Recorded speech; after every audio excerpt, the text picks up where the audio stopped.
दोस्तों, दिवाली की रात थी। पूरा देश दीपों की रोशनी में नहा रहा था। हर गली, हर घर, हर चेहरा खुशियों से चमक रहा था। लेकिन ठीक उसी वक्त मुंबई से आई एक ऐसी खबर जिसने हर मुस्कुराते चेहरे को पल भर में गम में बदल दिया। वो इंसान जिसकी हंसी पर पूरा देश झूमता था, जिसकी आवाज सुनकर सिनेमा हॉल तालियों से गूंज उठते थे, वो अब हमारे बीच नहीं रहे। जी हाँ, गोवर्धन असरानी, बॉलीवुड के वो दिग्गज अभिनेता जो आधी सदी से भी ज्यादा वक्त तक हिंदी सिनेमा की पहचान बने रहे। 20 अक्टूबर 2025 की दोपहर उन्होंने मुंबई के आरोग्य निधि अस्पताल में अपनी आखिरी सांस ली। लेकिन दोस्तों, असरानी जी के निधन की ये खबर जितनी दर्दनाक थी, उतनी ही रहस्यमयी भी, क्योंकि उनके जाने के बाद सामने आई एक ऐसी सच्चाई जिसने सबको हैरान कर दिया। उनकी संपत्ति को लेकर बड़ा खुलासा हुआ। क्या आप जानते हैं कि इस साधारण से दिखने वाले कलाकार ने अपनी जिंदगी में कितनी दौलत छोड़ी है?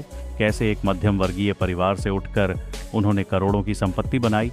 और क्यों कहा जाता है कि असरानी सिर्फ एक कॉमेडियन नहीं, बल्कि अपने दौर के सबसे समझदार कलाकारों में से एक थे? आइए दोस्तों, आज की इस वीडियो में हम असरानी जी के पूरे जीवन, संघर्ष, सफलता और उनकी करोड़ों की विरासत का सच जानेंगे। वीडियो को आखिर तक जरूर देखिएगा, क्योंकि अंत में वो बात है जो हर फैन का दिल छू जाएगी। 20 अक्टूबर की दोपहर करीब 3 बजे मुंबई के जुहू इलाके में स्थित आरोग्य निधि अस्पताल में असरानी जी का निधन हो गया। वो लंबे समय से बीमार थे, इलाज जारी था, लेकिन अचानक उनकी हालत बिगड़ गई।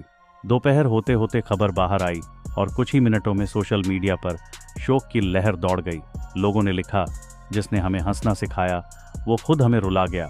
शाम होते होते उनका अंतिम संस्कार कर दिया गया, जहां कुछ ही करीबी लोग मौजूद थे, लेकिन दुनिया भर से उनके फैंस मोमबत्तियां जलाकर उन्हें श्रद्धांजलि दे रहे थे। गोवर्धन असरानी का जन्म हुआ जयपुर, राजस्थान में। परिवार साधारण था, हालात सामान्य, लेकिन सपने बहुत बड़े थे। बचपन से ही असरानी में अभिनय की चिंगारी थी। स्कूल के नाटकों में वो हमेशा सबका ध्यान खींच लेते थे। उनके पिता चाहते थे कि असरानी पढ़ाई करें, लेकिन वो कहते थे, मैं हंसाऊंगा लेकिन हार नहीं मानूंगा। यही जुनून उन्हें मुंबई तक खींच लाया। उन्होंने पुणे के film and television institute of India FTII में दाखिला लिया, जहां उन्होंने अभिनय की बारीकियां सीखी। वहीं से उन्होंने ठान लिया कि अब जिंदगी का हर रोल सच्चे दिल से निभाऊंगा। साल था 1960। असरानी मुंबई पहुंचे। शुरुआत में उन्हें कई बार रिजेक्ट किया गया। कभी बोला गया, चेहरा बहुत सिंपल है, कभी कहा गया, आवाज कॉमेडी के लायक नहीं। लेकिन असरानी ने हार नहीं मानी। उन्होंने छोटे रोल्स किए, पृष्ठभूमि के किरदार निभाए, यहाँ तक कि एक वक्त ऐसा आया जब उन्हें फिल्म सेट पर सिर्फ 100 रुपये मिलते थे। मगर उन्होंने कहा था, मुझे पैसे नहीं, मंच चाहिए, और वो मंच उन्हें आखिर मिल गया। 1970 के दशक में असरानी का सितारा चमक उठा। शोले, चुपके चुपके, गोलमाल, राजा बाबू, दिल है कि मानता नहीं, अंदाज अपना अपना और भूल भुलैया जैसी फिल्मों ने उन्हें कॉमेडी का बादशाह बना दिया। लेकिन जिसने उन्हें हमेशा के लिए अमर कर दिया, वो था शोले का जेलर का किरदार। वो मशहूर डायलॉग, हम अंग्रेजों के ज़माने के जेलर हैं, आज भी हर उम्र के दर्शक के चेहरे पर मुस्कान ला देता है। असरानी ने 350 से ज़्यादा फिल्मों में काम किया और हर फिल्म में वो अपने हाव भाव, अपनी टाइमिंग और अपनी ईमानदारी से किरदार को जीवंत बना देते थे। अपने लंबे करियर में असरानी ने असंख्य अवार्ड्स और सम्मान जीते।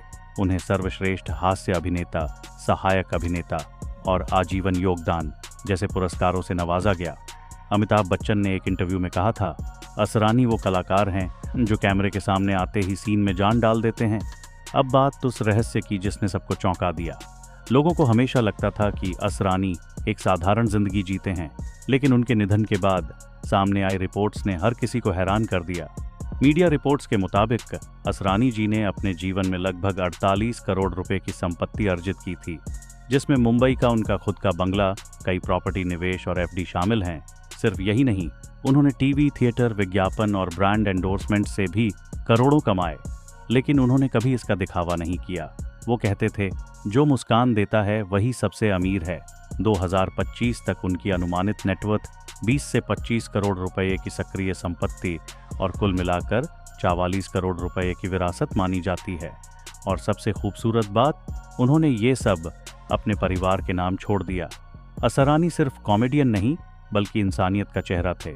सेट पर कभी गुस्सा नहीं करते, हमेशा नए कलाकारों की मदद करते, कई बड़े स्टार्स कहते हैं कि उन्होंने असरानी से सीखा कि कैसे बिना शोर मचाए भी लोगों के दिलों में जगह बनाई जा सकती है।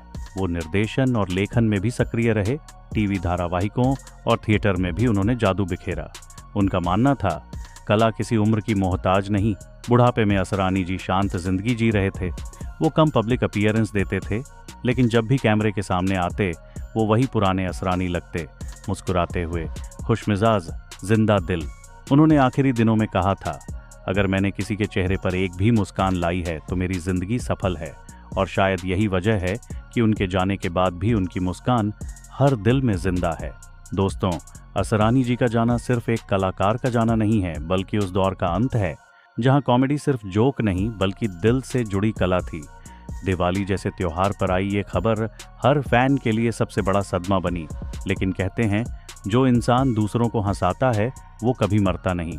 असरानी जी की हंसी, उनके किरदार, उनके डायलॉग हमेशा हमारे साथ रहेंगे।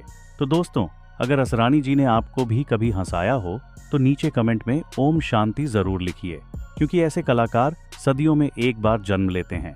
धन्यवाद। मिलते हैं अगली वीडियो में एक और प्रेरक कहानी के साथ।